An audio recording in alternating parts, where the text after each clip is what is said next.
Chapter 6. Flora scampered past the junk heap and around the corner of the barn. Bright sunshine made her blink. The green grass under her hooves felt springy and alive. The warmth on her back made her want to squeal and kick up her back legs. But she was pretty sure this would attract attention, maybe even a dog. Flora glanced around, but she was alone. A gravel road led out from the barn, but where it went, Flora couldn't see. Off to one side of the road was a cornfield, and off to the other side was more green grass. There were fences all over, but none could keep her from going where she wanted to go. Without another thought, she trotted down the road, her hooves clicking onto the gravel. Was she still too loud? What happened to piglets that escaped and got caught? She didn't like thinking about that. Flora wiggled under a fence into a cornfield. It was cool and quiet beneath the leaves. Only green light made it through to this secret place, and it filled her with energy. She dashed off between two rows of corn. She turned sharply and zigzagged between the stalks. Whee! The tall plants shivered as she bumped them. With green flying by on either side, she zigzagged back the other way. The world of a cornfield seemed large and small at the same time. Flora could hardly see 3 feet in front of her, yet she knew that the field went on and on. Flora plowed to a stop. Why was she buzzing around in circles like a barnyard fly? Lucky, Luna could do it every day if she wanted, but this might be Flora's only chance for an adventure.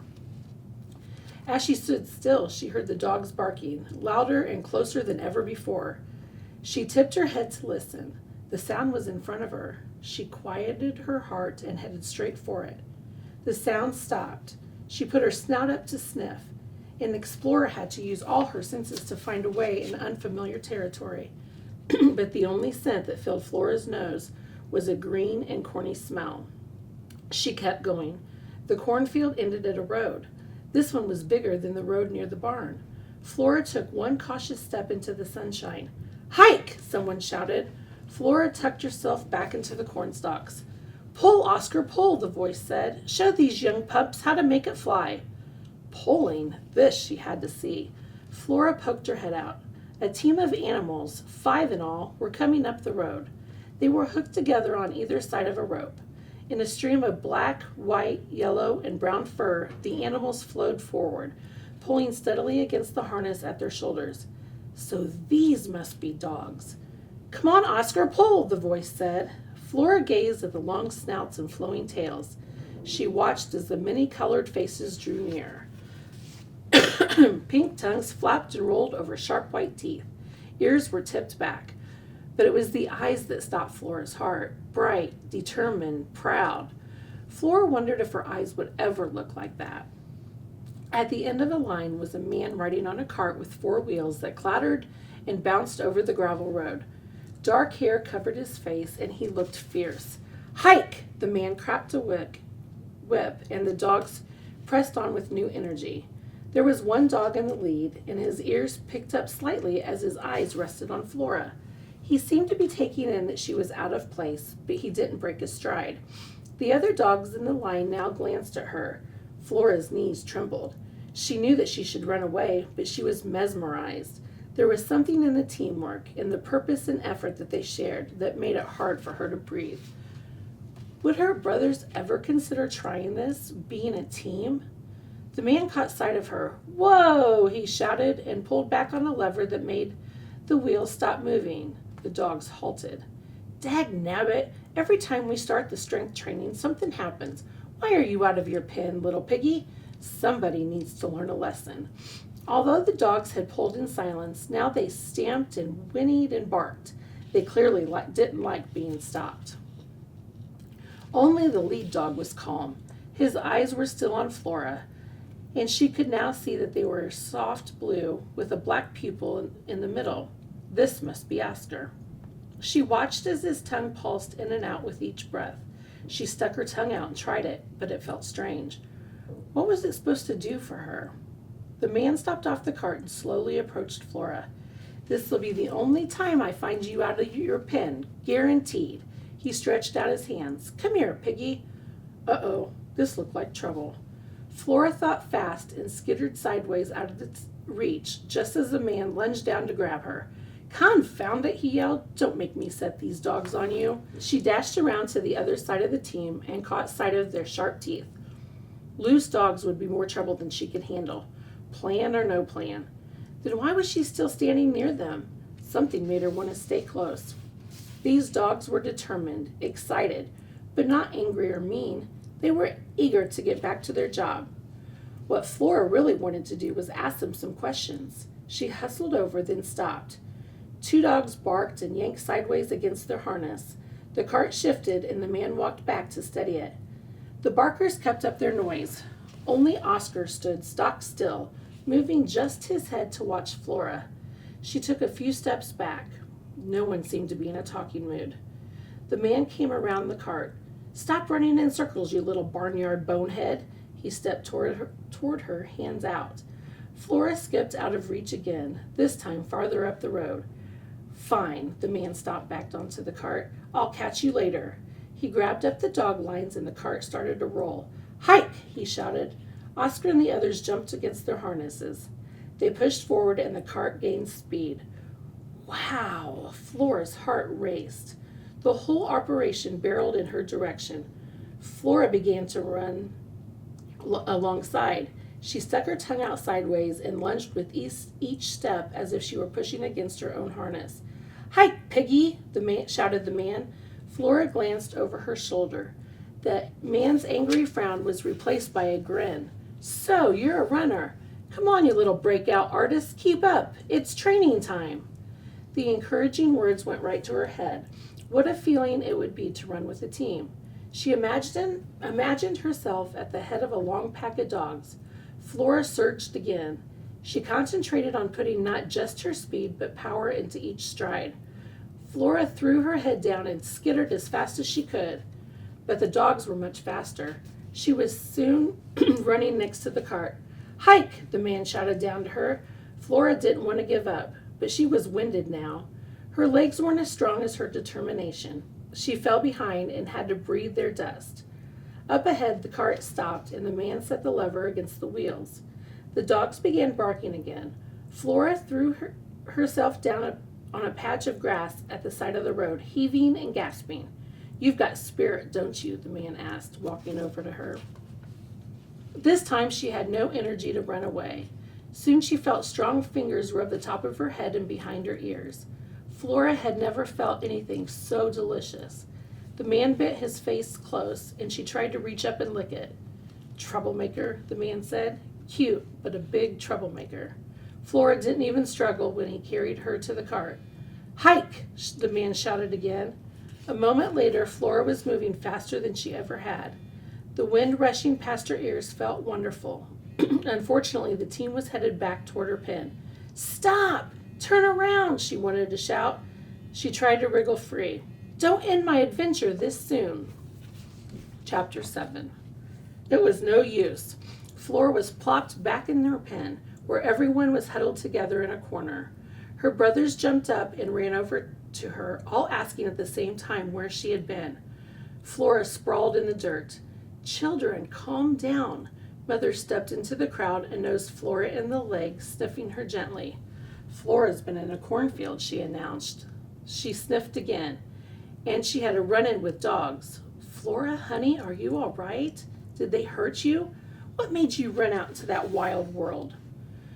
Flora took a deep breath and unsteadily got to her hooves. She watched the man with the beard walk back to their pen with a hammer in hand. I just wanted to look around." Flora wasn't sure if Mother would change from being worried to angry. "I leaned against a board and it broke, so I decided to take a walk." There was a cracking sound. Everyone looked over to see the man toss the broken board into the junk heap. "Children, stay away from the opening," Mother shooed her family into the corner.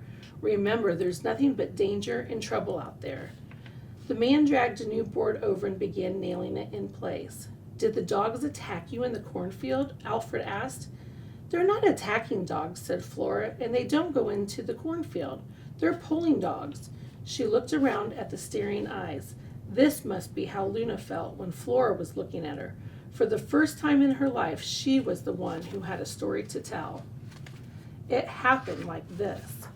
No one interrupted, and Flora told the truth except for the part where she fell behind.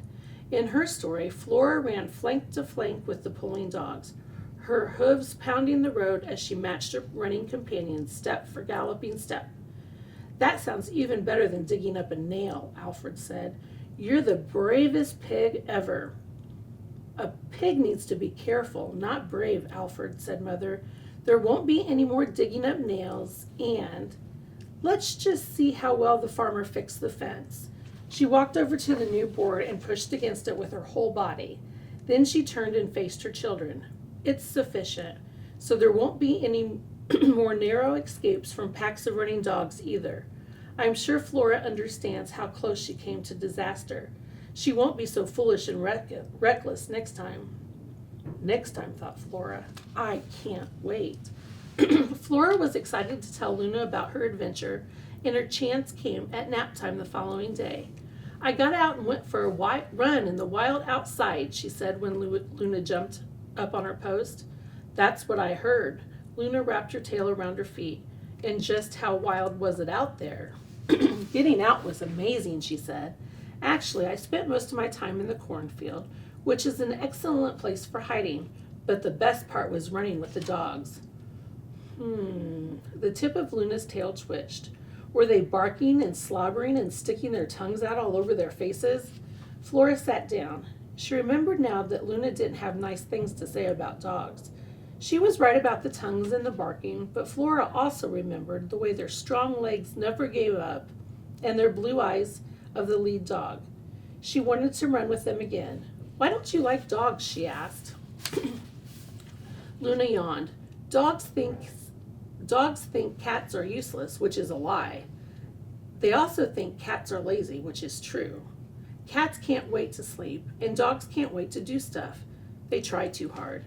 The people who live in the house say that in a couple of months, someone will come along and pay a lot of money for the dogs and take them up to the North Pole, where it is snowy and freezing cold, or down to the South Pole, where it is even colder and truly wild. Meanwhile, I will be spending my days choosing warm places to curl up. Flora had so many questions, she didn't know where to start. What is money? Where is the South Pole? And why do people want to go where it's cold? She stared into Luna's eyes without blinking so the cat would know she was listening and waiting. Luna started to give herself a bath, but one look at Flora seemed to change her mind. "I can see we won't be talking about anything else until you learn all that you can about this North and South Pole business, so I might as well tell you." Flora did a little dance with her front feet. Then she forced herself to be still and quiet, not permitting even one ear twitch or snout tremble. "No food can grow in the poles," started Luna. "No corn, no vegetables, no nothing. But it doesn't matter because humans, well, some humans, like being where life is difficult and wild." Luna let out a disgusted sniff. "These humans love to go to the poles to be truly miserable so they can come home and tell stories. And the dogs love to go so they can pull a sled every day. These polar sleds carry heavy loads that don't feel heavy once they get moving because they slide along on their runners that are slick and fast. Everyone works hard and works as a team. The ones that don't, die. That's what people say anyway, when they're sitting around the fire at night talking, which is an excellent time for getting good ear rubs."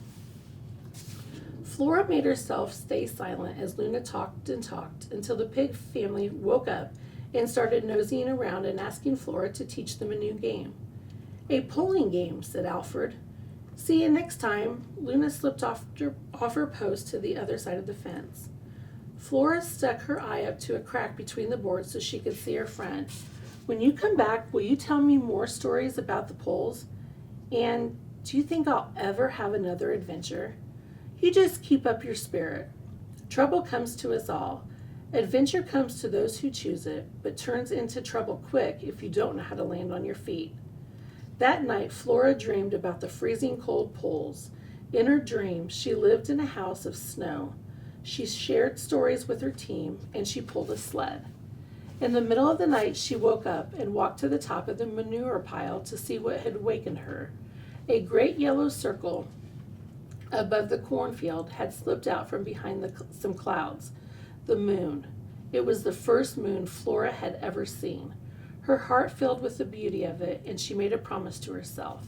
I will be prepared, and I won't live forever inside this pen.